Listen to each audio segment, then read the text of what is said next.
humming.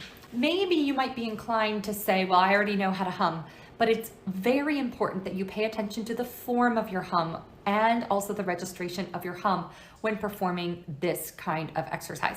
So a hum essentially is you close your lips and you, you could say, and you can feel that.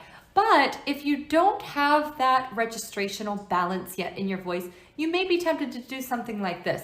And you can hear that that's kind of a pinch sound. Not all SOVT ways of approaching things are created equal, okay? So it is entirely possible that you do an SOVT exercise, but you do it incorrectly and it doesn't really help. So if you're vocalizing, that's not gonna do a lot for you. So it's going to feel maybe a little bit more head voicey, a bit lighter. You're not gonna feel a lot of pressure built up below the chord. And it might just feel like a little bit weaker than you're used to doing. Now, the other consideration when doing a hum is where your tongue is located. Now, you all know from watching my other videos that it is very important to pay attention to your tongue position. So in this hum, you're gonna wanna make sure that the tongue is up on the roof of the mouth. Now, not obsessively so, you're not gonna pull it, but you don't want to be pressing it down. So what I don't like to see when I watch humming is this.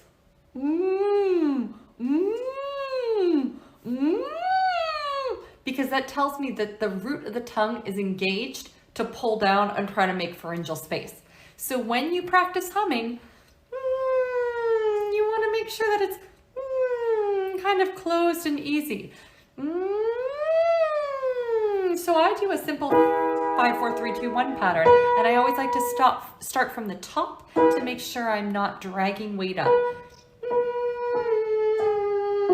So you'll notice I'm also breathing through my nose, and it's a little bit stuffy so you can hear it right now, but I breathe through my nose when doing this to make sure that I'm not depressing my tongue on the inhale, which is something we have a tendency to do.